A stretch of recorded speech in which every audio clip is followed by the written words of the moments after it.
कधीकधी आयुष्य एका क्षणातच बदलतं, पण त्या बदलाला हार न मानता संधीमध्ये रूपांतरित करणारेच खरे विजेते ठरतात.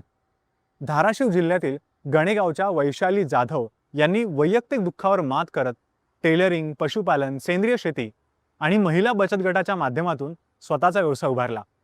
केंद्र सरकारच्या उमेद अभियानाने त्यांच्या या प्रवासात नवी दिशा दिली आणि आज त्या लखपती दीदी म्हणून अनेक ग्रामीण महिलांसाठी प्रेरणास्थान बनल्या आहेत.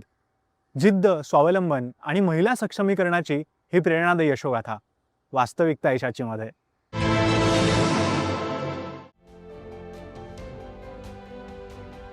धाराशिव जिल्ह्यातील भूम तालुक्यातल्या गणेगावात राहणाऱ्या वैशाली जाधव या सुरुवातीला टेलरिंगचा व्यवसाय करत होत्या.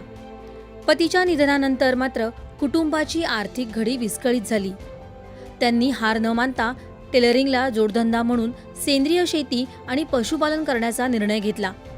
त्याचबरोबर महाराष्ट्र जीवनोन्नती अभियान अर्थात उमेद अभियानाच्या बचत गटाच्या माध्यमातून काम करणाऱ्या महिलांची फार्मर प्रोड्युसर कंपनी सुरू केली आणि लखपती दीदी होण्याचा मान मिळवला.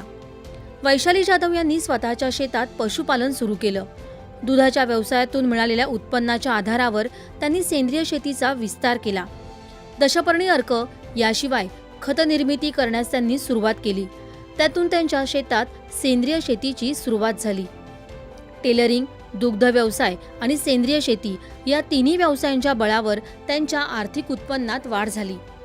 दरम्यान गावात उमेद अभियानाच्या माध्यमातून बचत गटातील महिलांना एकत्र करून त्यांनी शेतकरी उत्पादक कंपनीची स्थापना केली.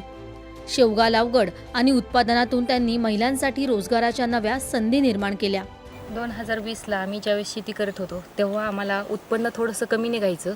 शेतात औषधं वगैरे आणायचं म्हणलं तर ते लॉसमध्ये जायचं. तर आम्ही असं ठरवलं की सेंद्रिय शेती केलं तर जास्त उत्तम होईल. आम्ही दशपर्णी अर्क, जीवामृत, आम्रत पाणी टाकायला चालू केलं शेतात. त्यावेळेस आम्हाला ज्यावेळेस 50,000चं उत्पन्न होतं त्यावेळेस आम्हाला म्हणजे जे बियाणं वगैरे आणायचा खर्च होतं वापरायला वगैरे तर ते आम्हाला आणायची गरज लागली नाही. तो आम्ही जे आहे ते दशपर्णी अर्क वगैरे सगळं बनवूनच केलं. त्यात आम्हाला 10,000चा नफा झाला. परत शेती करत करत असं ठरवलं की आपण थोडंसं ह्या शेतीवरच अवलंबून न राहता आपण एखादा टेलरिंगचा व्यवसाय चालू केला. तर मग स्वतः आम्ही एक मिशन घेतली 10,000ची आणि त्याच्यात आपण टेलरिंगचा व्यवसाय चालू केला. एकत्र महिला केल्या. एकत्र महिला करून आम्ही शेवगा उत्पादक गट तयार केला. म्हणजे शेतीला संलग्न हे व्यवसाय करत करत शेवगा उत्पादक म्हणजे एकामेकीच्या शेतात जाऊन पण शेवगा होईल आणि एकामेकाला व्यवसाय पण चालू होतील म्हणून शेवगा उत्पादक गट केला आम्ही 2023ला. 2024ला आम्ही सगळ्या महिला एकत्र आलो. एकत्र आल्यानंतर सगळ्यांनी शेवगा लावला. आम्ही 16 एकरमध्ये शेवगा लावला. शेवग्याचे आम्हाला 4 लाख रुपये निधी भेटला. 4 लाखामधनं आज आम्हाला महिलांना 35,000चा नुसतं निव्वळ नफा झाला. शेतीला जोडून माझ्याकडं शेती, टेलरिंग आहे. परत मग माझ्याकडं दुग्ध व्यवसाय आहे आणि पिकोफॉल वगैरे सगळे मिळून माझ्याकडं आता सध्या 5 व्यवसाय आहेत. 5 व्यवसायातनं मला वार्षिक उत्पन्न 3 ते 3.5 लाखाचं आहे. एकेकाळी पतीच्या निधनानंतर उमेद हरवलेल्या वैशाली जाधव यांना उमेद अभियानाने नवी दिशा दिली. आज त्या स्वतः आर्थिकदृष्ट्या सक्षम झाल्या आहेत. इतकंच नव्हे तर गावातील इतर महिलांनाही स्वावलंबी करण्यासाठी त्या मार्गदर्शन करत आहेत. धाराशिव जिल्ह्यात उमेद अभियानाच्या माध्यमातून जवळपास 1 लाख महिला लखपती दीदी झाल्या आहेत. अभियानाला सुरुवात झाल्यापासून महिलांचे 14,500 गट आपण बचत गट स्थापन केले आहेत.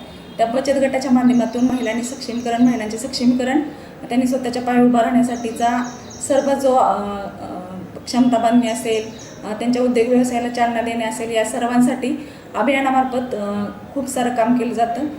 जिल्ह्यामध्ये 1,20,000 महिला लखपती झालेल्या आहेत. लखपती ही संकल्पना 2022 पासून सुरू झाली.